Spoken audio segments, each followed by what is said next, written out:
Hello, my crafty friends. Hope everyone's having a nice day. I have some good news, and then I have some bad news. And the good news I'm going to start out with first. I did get to go to the doctor yesterday. It didn't snow. Thank God for that. I'm out of my cast, which is I'm grateful for. And I'm now having to wear a brace, though. It's a little black, looks like a little spandex brace, but it has shoestrings and a tie, and it has like a metal piece on the side of the brace where it keeps you from twisting your ankle.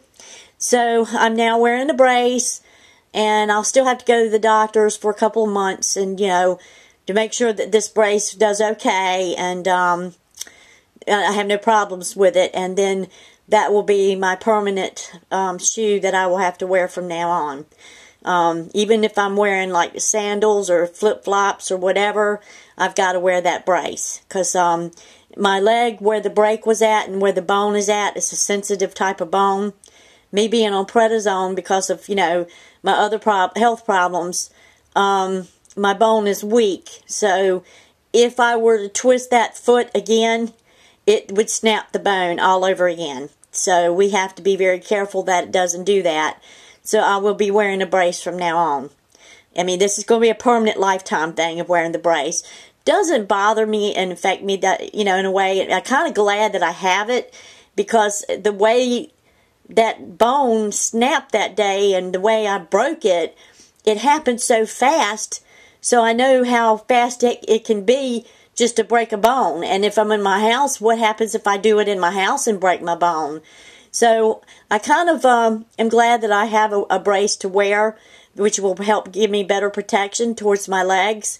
And I kind of asked him, I'm like, I wish you'd give me a brace for the other foot too, because, I haven't broken that one yet, but I don't want to end up having, it break. But he said that they can only do a brace for your leg if you've had a break, because that other leg haven't had any problems yet. They can't do it. It's an insurance bullcrap, if you know what I'm saying. Everything's all about insurance. I have a little project share. I'm going to share that to you in a minute. But I have some bad news. Not yesterday, but Thursday after lunch, my husband came home from work, and he had a letter that he had opened up. And it was addressed to me, and it had important medical device safety information. And it was addressed to my name, and it was giving me the it was a letter, and it was a 3-page letter. So he looked at it, he had opened it, and I'm like, he said, I think you need to read this. And I says, you opened it up. Why'd you open it up? He said, I don't know. He said, I just got kind of curious because of what it said, and I happened to open up and just was wondering what was going on. But he said, you need to read this. And I read it. And the moment I read it, I had to calm myself down. That's one reason I didn't get back online yesterday and show you guys a video, because I just started squalling. I mean, I cried my brains out. Did not sleep a wink at all. Thursday night, I was up all night long. And Friday, I was like crying spell, calm down spell, crying spell, calm down spell. And this morning, I'm angry. I'm very, very angry. I'm mad and I'm angry, both at the same time. Our government has a very bad problem in the medical health care system today. And if somebody out there doesn't reach out and do something, this is going to continue to happen to not only me, but you or your children or your grandchildren or your parents. It's just getting to be absurd and ridiculous. And what I have been through the past 2.5 years with insurance crap, the doctors messing up on me, now I've got this problem. I had a spinal cord stimulator that didn't work because the doctor messed up on me on that one, so they had to remove it. So it's just been one thing on top of another with this back surgery stuff. And, it's all because of insurance and medical bullcrap. It's all the political bullcrap that's in this. You know, instead of doing what the patient needs to have done, these insurance companies rule. And you know, they tell you what to do, the doctors what to do. They want you to go the cheapest route. Do this, do that. Well, they ended up going the cheapest route with me on many surgeries, and I ended up having to have fusion anyway, you know. So they ended up burning a hole in their pockets with me.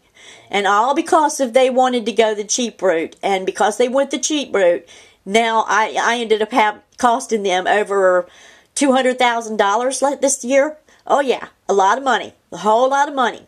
This could have been prevented. $20,000 or $30,000 2 years ago. It was all they would have had to have spent, and they ended up spending over $200,000. Well, the letter reads, and I don't even want to read it, because when I read it, I get too hysterical, and I can't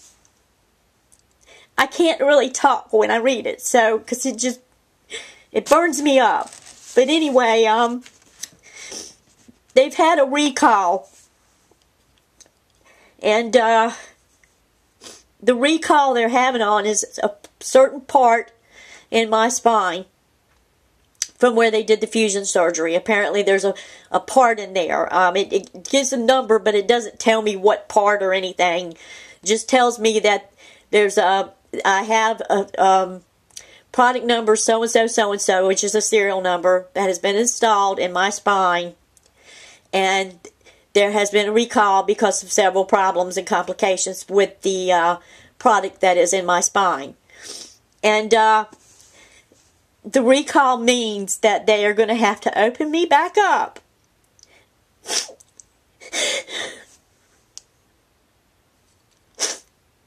And redo this surgery all over again.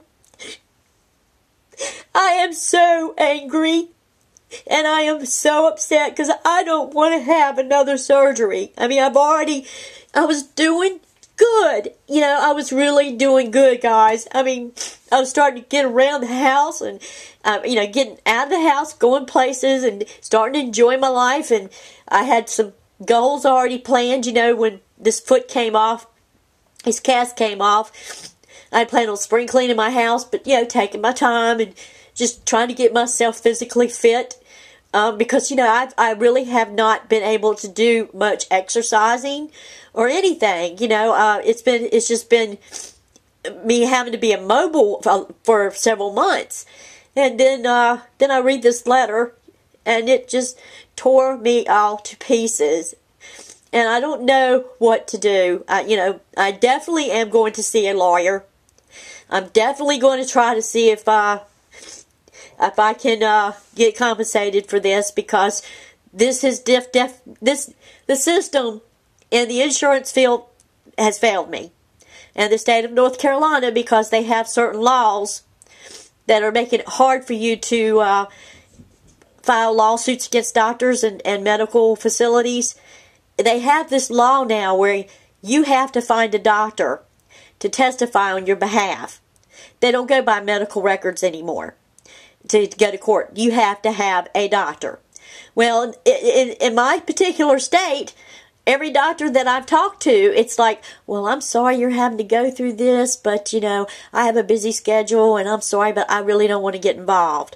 So a lot of doctors will not get involved in it. So a lot of patients in my state have been medically malpracticed by numerous. I mean, it's in the numbers. And they're going to pain management clinics because they're messed up now. They can't find a doctor to refix them and, you know, redo their surgery because they know there's could be lawsuits involved. They don't want to get in the middle of things. So it's just a mess.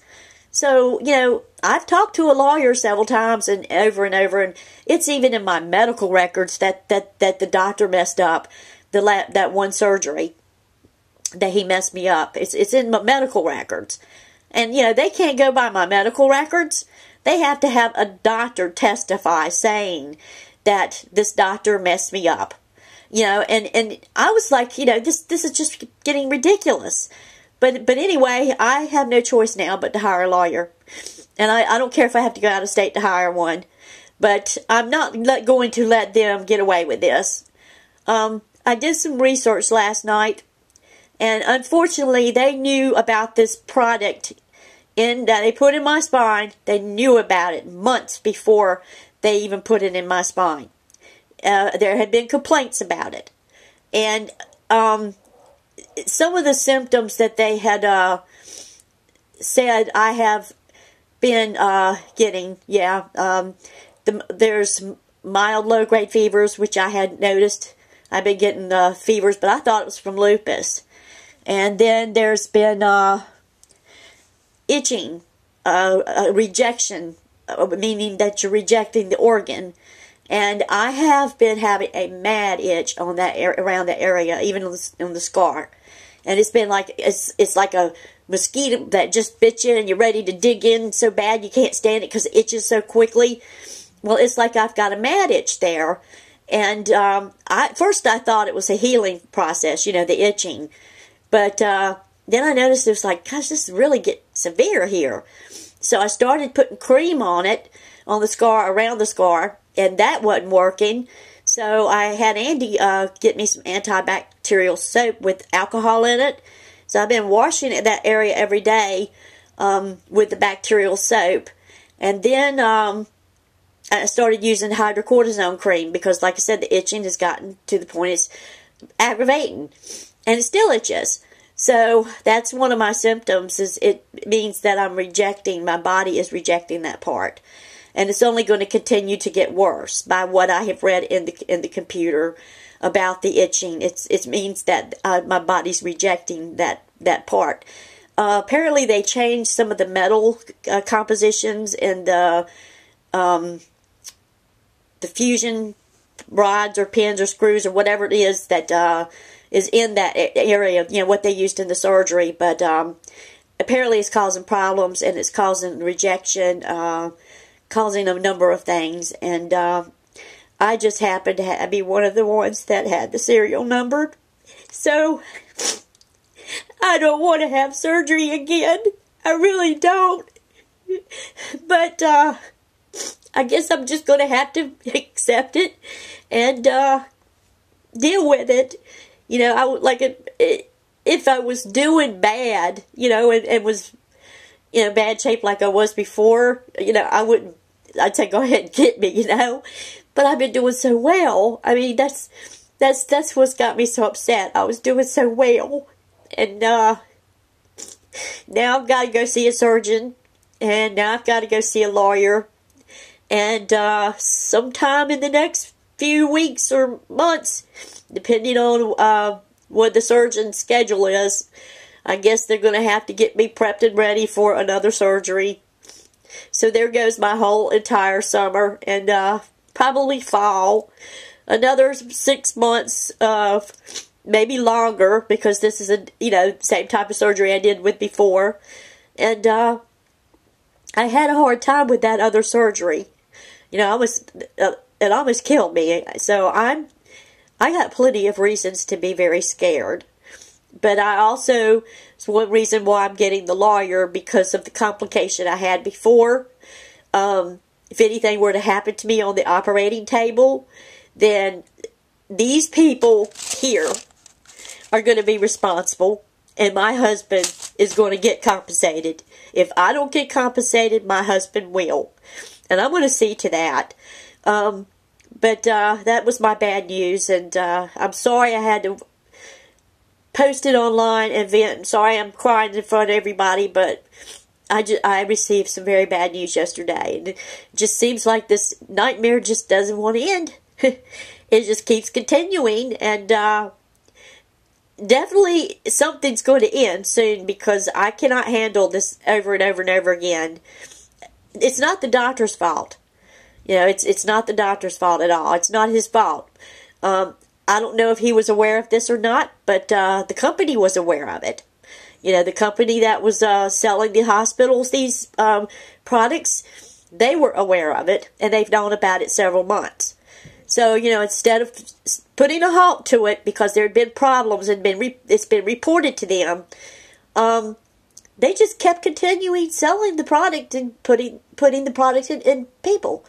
it's a certain lot number. So I don't know how many of us that have that lot number inside us, but apparently it's just one particular lot number that is contaminated, by what they read in the letter, that has been contaminated. So I don't know what that means, but anyway, there's going to be a future surgery, so wish me luck and say prayers for me. I mean, y'all guys have been saying prayers for me for the past, 6 months now, and now all of a sudden here I go again.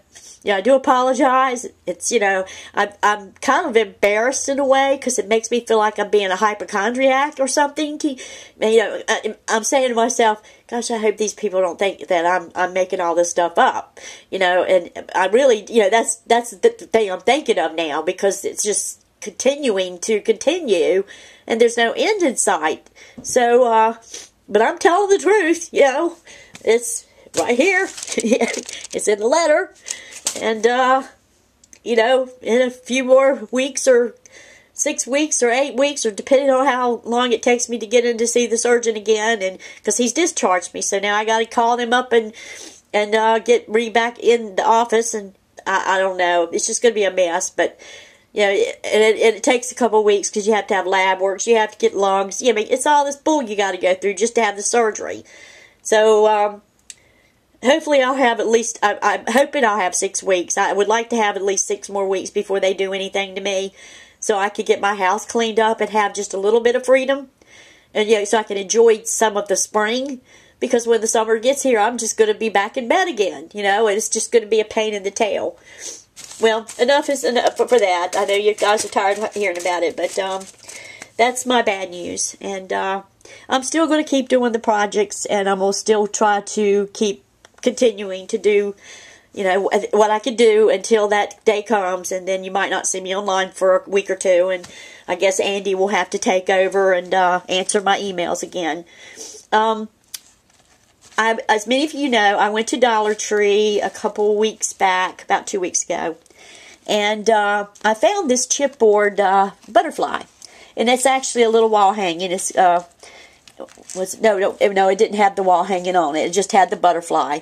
Well, anyway, I thought it was so cute. I just fell in love with it. It just so pretty colors, the spring colors, and I thought maybe I'd do my laundry room, which is almost like a room in itself. It's got my food pantry in there. It's got my washer and dryer. It's almost like a little room. So I'm going to hang these pieces here in my laundry room, just to give it that cuteness, and stuff. Well, anyway, all it was just the chipboard piece and, a little glue piece.